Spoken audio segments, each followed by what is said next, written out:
This is Jen with JB Partners, and I am so happy to be partnering with the AZVMA on helping you navigate through a crisis you have in your life. And this applies to now during the coronavirus scare that many of us are having, or any crisis that you have going on. So, thank you to the AZVMA for sending these out. Again, my name is Jen. I'm with JB Partners, and we are the SMART firm. SMART is an acronym: Stress Management and Resilience Training. It's what we do all day, every day, and we help business owners and veterinarians, just like you, navigate stress so that they can love the work that they do and be effective and profitable at it every day. So this webinar is a second webinar that we are sending out to you. The other one was 10 best ways to reduce stress now. If you haven't watched that, make sure you watch that as well, because they are the 10 best coping methods to reduce stress in any given moment. This one is crisis coping. Reduce your stress and stay sane. So let's jump right in. The first thing that I want you to do is I actually want you to pause this video and jump to our website. Yes, pause and open up a new tab and go to jenbutlerpartners.com. Don't forget the S at Partners, and join our SMART Club. The reason I'm telling you about this now is because we send out emails 2 to 3 times a month. We're sending them out a little bit more right now just during this time to support people and offer more resources, but really most of the time we just do it 2 to 3 times a month. And we are constantly helping you focus on ways to reduce your stress. Stress management and resilience training is a skill to build on. And if you don't practice that skill, then you when you need it or when you need to tap into it, you're not prepared for it. So join our SMART Club. It's free and it comes through email. And every month we send you a happiness calendar where every day we give you just a little something that research shows will increase your happiness, your joy, your pleasure, your get you out of the doldrums. We do a monthly webinar. It's typically 15-20 minutes, at the most 30 if I'm very talkative and passionate about the topic, but typically 15 to 20 minutes with Q&A at the end, on a variety of topics to help you increase your SMART skills. We do featured articles and freebies, and you will have all access pass to our private Facebook group called the Smart Pride, and that's where I live. That's where people can reach out to me, again, for free, about their stress and get expert advice and master advice on how to navigate certain situations. So pause, jump over, sign up, then come back. Welcome back. So for some of you that was real quick. For others who actually did it, it might be a few minutes later. But this is where we're going to start when we're talking about crisis coping. During a crisis, we quickly reach our stress threshold. And our stress threshold is that imaginary biological and physiological line that we all have, that when we surpass that stress threshold, we snap. We get irritable, we get angry, or we shut down. The fight, flight, freeze response kicks in. And we need to be aware of this stress threshold. So let's talk about a normal stress response, because the stress response is a biological and physiological system in our body that starts in the hypothalamus and it's part of our endocrine system, and it is controlled by our parasympathetic nervous system. It impacts our sympathetic nervous system as part of our autonomic nervous system, meaning that it is part of the same system that controls our lungs, our heart. And stay with me here, please. Don't click pause or jump out right now. Stay with me, because learning this information is vital to reducing your stress. So, under normal circumstances, we look at the purple line. That's the line I want you to look at right now. Look at the purple line. And we will come to a stress trigger, maybe a difficult patient, a difficult animal, a difficult client, or maybe a pet that is really sick, and the owner is just devastated by it, and it's hard to navigate those emotions. So that's going to happen, of course, and that's a stress trigger for many. And then eventually, though, that appointment, they go home. That appointment ends at some way, or you go home.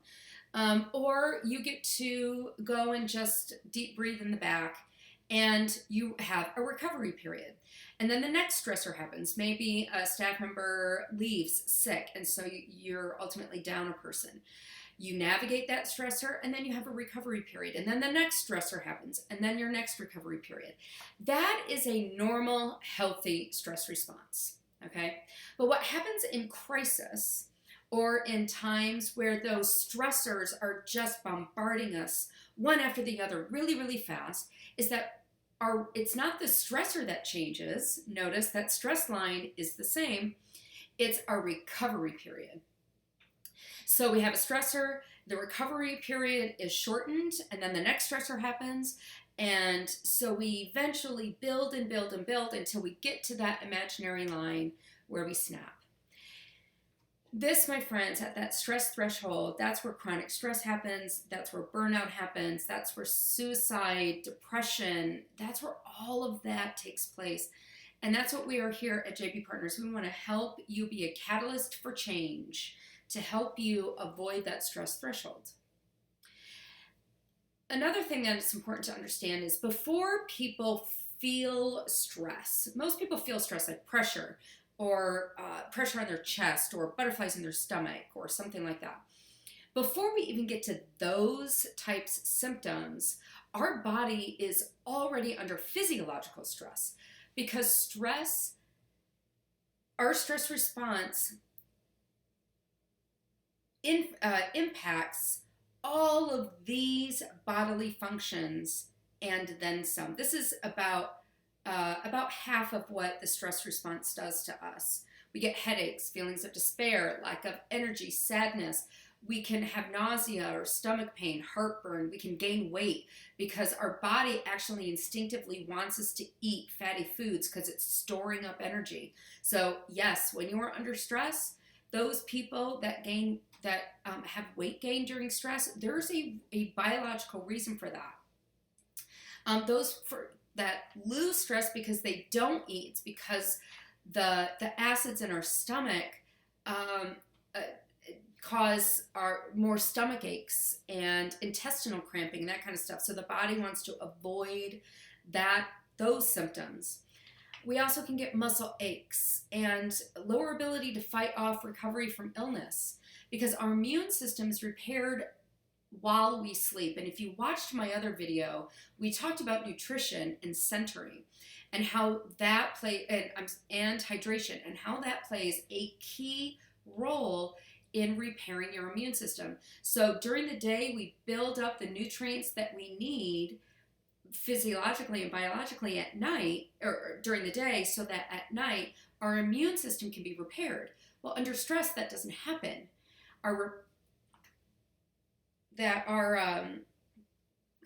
That doesn't happen, and so our immune system stays suppressed because it's not being repaired, because we're not typically sleeping, or we're not getting good sleep.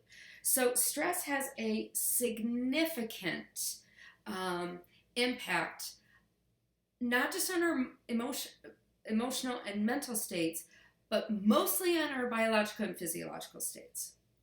And this is what we want to help you with. So there are 6 steps that we all should be doing, we all want to do in a crisis. And they go like this. These are actually a little bit backwards, so that's why I popped them up all at once. 1 is to stop. Stop what you're doing. Stop what you're thinking, feeling, doing. Just stop. like stand in place, sit down. um, because when we are under stress, we lose or we have a significant reduction in critical thinking, focus, and concentration, which is why 60% of people under stress, 60 to 80% of people under stress, that is, um, have an illness or an accident, plus other reasons. But we need to stop. And I'm not saying you need to stop for hours, stop just for the moment, right? So the goal of SMART is to interrupt your internal stress response. We want to interrupt it. And even if that's just for 5 seconds, because 5 seconds, then the next time we interrupt it, maybe it's for 10 seconds. And then the next time we interrupt it, maybe it's for 15. And eventually it gets longer and longer and longer. And during those 5 seconds, 10 seconds, 15 seconds that we interrupt that stress response, we are then trigger with these steps. If you follow these steps, you're going to trigger what's called your relaxation response. And yes, we have one of those. And we want that relaxation response to be triggered even for short periods of times, because again, that will build up over time. So stop what you're thinking, doing, feeling. And a great way to do that is actually to say it out loud. I will say to myself, Jen, stop it. Stop what you're thinking. This is silly. This is ridiculous.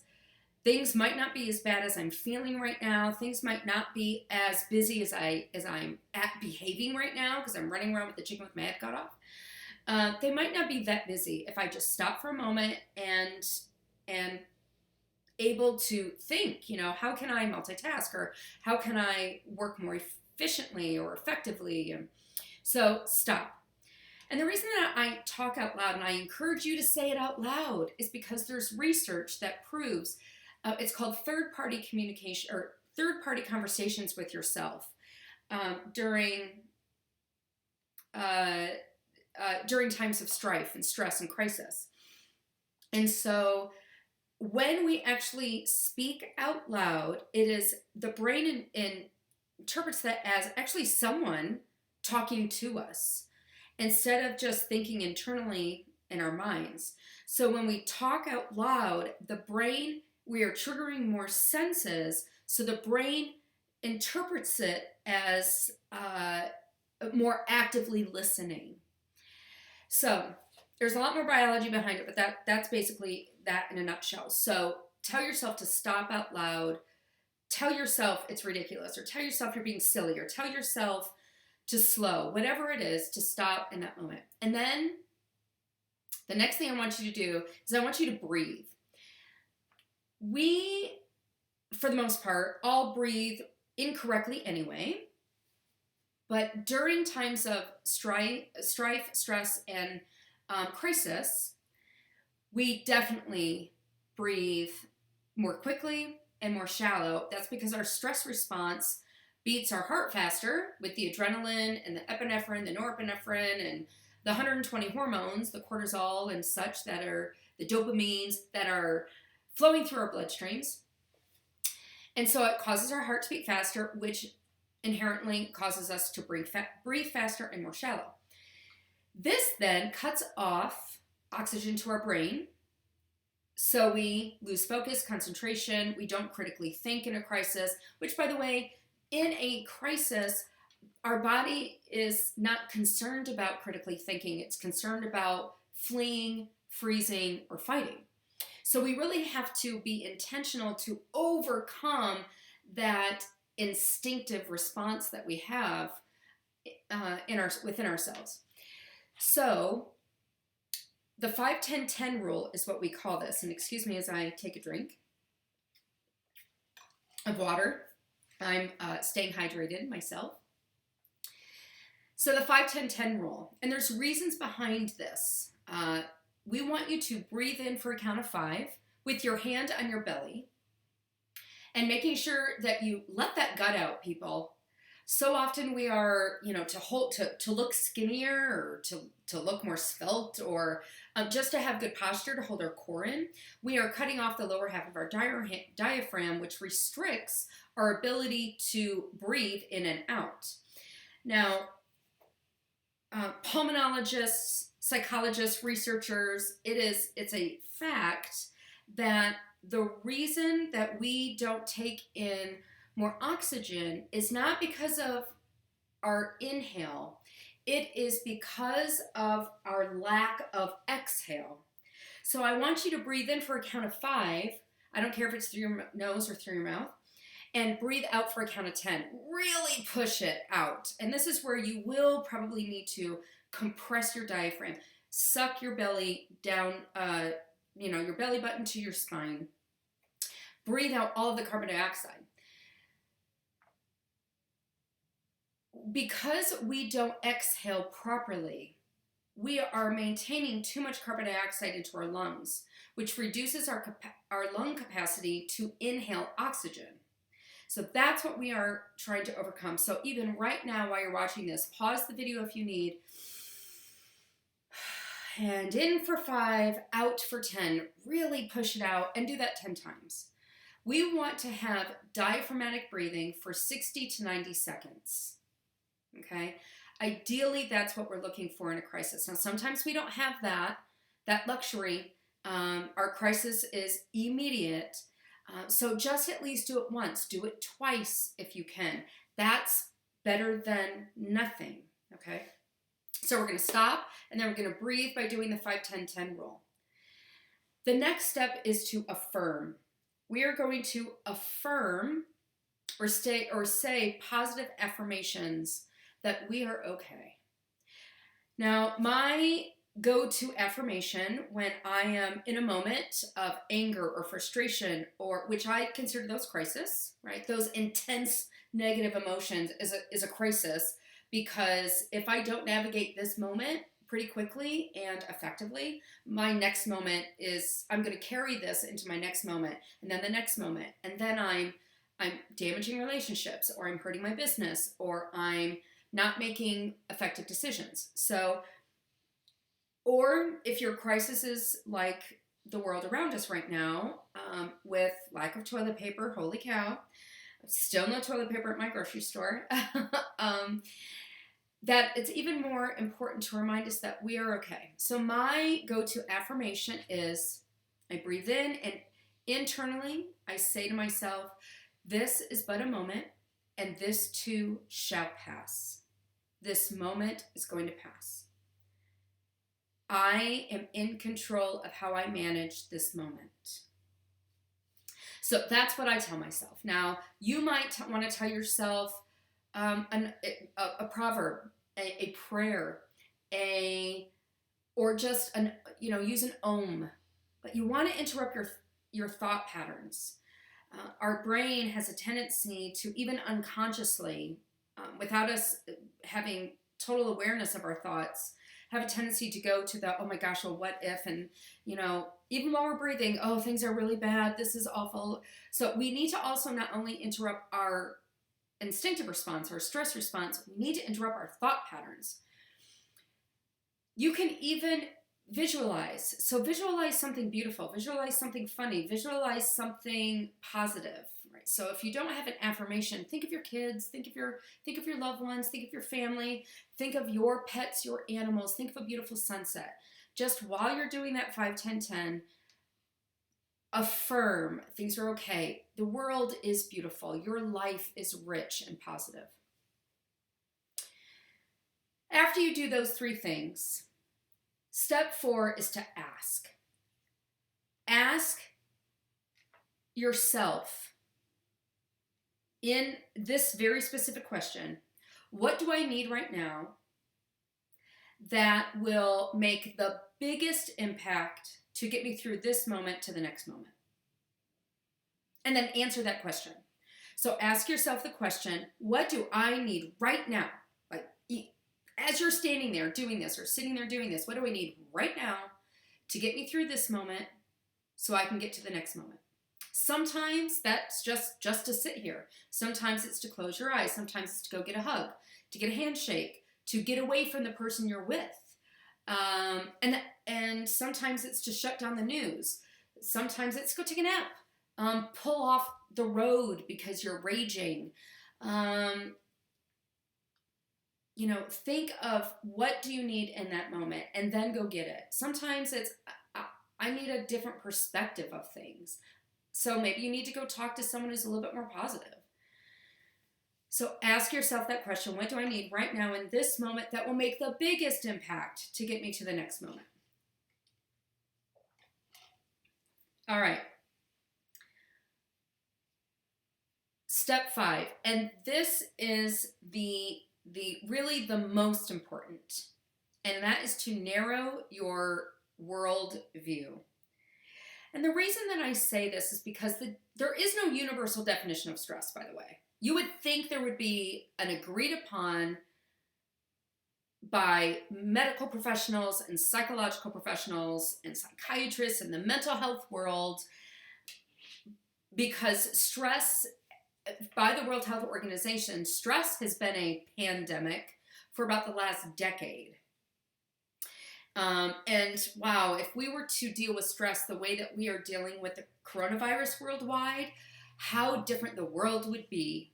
But all right, don't get me started on that. I'll get off my soapbox. So the most accepted definition of stress, though, is that stress is how we perceive the world and our ability to tap into coping methods and resources to navigate the world we see or that we view. So let me say that again. Stress, the most accepted definition of stress is the way we perceive the world and our ability to tap into coping methods and resources to navigate the world we see. So normally, even just like a month ago, our world was pretty good. I mean, the world at least, right? It was pretty good. Our economy was good. There are heartaches in our lives and there are other stressors, but it wasn't like this. So let's say you're stressed out at your hospital, your vet clinic, because your staff, you're not making enough money, or maybe personally you're going through a rough patch in your marriage or a breakup, or you're helping your aging parents. And these are all valid, highly stressful events in our life. And yet during those times, they were singular events, so that when we lifted our head and looked outside the world looked safe, it looked secure. And so normally when I'm working with veterinarians around business consulting or business coaching or helping them institute a stress management program into their practice or into their hospital with their teams, I'm telling them, okay, we need to all lift our head up a little bit, because too often when we're stressed, we put our nose to the grindstone and we hyper-focus on those things that stress us out. And so I encourage you to look around at the world around you and how beautiful it is and that kind of thing. Well, now I'm saying the exact opposite, because in a crisis like we are in right now, the world is scarier than your business. The world is scarier than your home. The world is scarier because of the news and the social media. So I'm encouraging you now to narrow your worldview. For example, I normally work from home if I'm not consulting in an office or something like that. So I'm home normally. So although I get out and I go and I work from Starbucks and that kind of stuff, but I'm used to being home. And so my home is my safe place. It's my workspace. It's my recreational space. It's my vacation space. And so when I'm just home, I just think about being home and doing my home things. I forget that there's anything going on in the world. I forget that, I'm not going to the grocery store. I'm not going to places that remind me that the world is a little bit scarier right now. And so my home is great. I love being home right now. I don't have any stress being home right now. Well, I don't have as much stress. when I turn on the news or when I go to the grocery store, then I feel like I'm in crisis again. So here's where, again, you want to narrow your worldview and why. Because when we narrow our worldview, it is easier to take the last step, and those are your baby steps.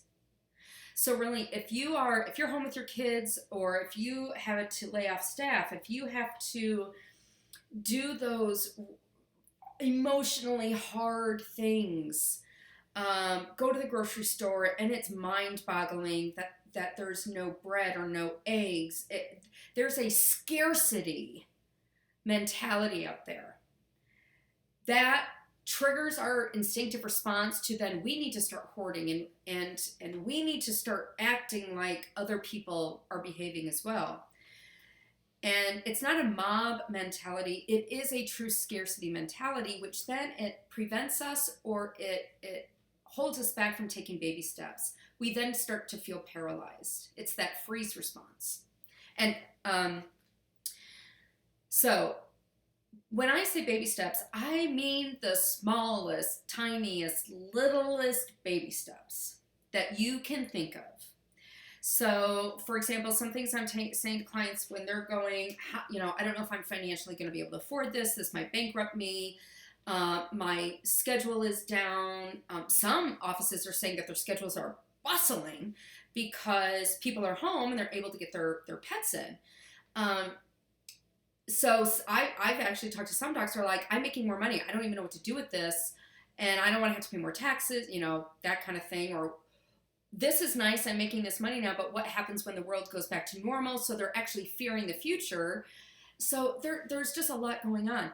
So with baby steps, I mean, sometimes you even just need to think about making a decision, not think about the decision. So for example, just think about laying off your staff, if that's what you need to do. If you feel you need to lay off staff, but you're not ready to make that decision, just think about laying them off. Process that. What does it look like? How would you go about it? What resources would you need? Is there a webinar you can take? So sometimes thinking about something is the first step. Or if it's with your kids, about homeschooling. My kids are 24 and 26, so I'm talking to them more about them being laid off, or how are your finances? How are you getting through this? They're on their own. So I'm having different conversations, but yet still critical life conversations with any age of your children. And sometimes I wish my kids were home so I can protect them as a parent. Grass is never greener on the other side. But I keep thinking, if you guys were just home right now, I could feed you, and I could make sure that you had food, and I can make sure you were safe and clean. And so it's hard. Don't think it's easy when your kids are like grown and out of the house. You still, I have to fight thoughts of worry and concern, and which is different than for those of you who have young children at home, that you have to think about other things. So the baby step there is, how can we have realistic expectations? Yes, structure, but we need to have a flexible structure. Yes, routine, but creative routines, where it's not, this is what we do, how we do it, and it's black and white. We need to be creative within, like if we need to be doing math, do a cooking project, clean the garage, and measure shelves, or do things that are appropriate, count toys. We have to be creative with our activities. And I'm a teacher by trade, and I'll tell you, for me, that's the best kind of learning right there. So these are your 6 steps to a crisis. Stop, breathe, affirm, ask what you need, narrow your view, and then break down your action plans into the smallest baby steps. The last thing, most people want peace in their life. And I want to remind you that peace is the absence of intensity. Peace is think of a peaceful ocean. What does it look like? It's like no waves, No, no white caps. Maybe it's flowing, maybe it's not, maybe it's just still. No animal life really causing. It's just there's almost like a vastness, almost a nothingness to peace. Because I was talking to a veterinarian last week, and she's like, "Oh, with all this, people are angry or people are crying." She's like, "I just want some peace." I asked her, "Well, what does that look like for you?" And she's like, "Oh, well, people are laughing and people are smiling." I'm like, "Oh no, that's not peace. That's happiness. There's a difference. If you want peace, peace is stillness. Peace is quietness." So be really intentional and mindful of what you desire in the moment, because we need to make sure that our expectations are are meeting the outcome. We actually get stressed, and it perpetuates our crisis when we mislabel our desired results. So I leave you with stillness and quietness as I'm petting my puppy right now because she's licking my toes. I leave you with moments of stillness that will hopefully then lead to lots of minutes and hours of joy. Don't forget, if you didn't pause and go join our Smart Club, do it now. We have lots and lots of other resources that will help you, just not now, but forever. Get smart, stay smart, live smart. Those are my toes, little puppy. And we also, having access to our private Facebook group. So JenButlerPartners.com. Here are ways that you can get in touch with us. If you need help, if you are beyond your stress threshold, please email me. You are not alone. There are things that you can do if you are feeling despair, if you're feeling depressed, or if you know someone that is. There have already been record number of suicide attempts. The suicide hotline, not just in veterinary, but the suicide hotlines are bogged down. They need more volunteers because people are seriously impacted by the world right now. So please share, please comment, and join me moving forward. Thank you so much.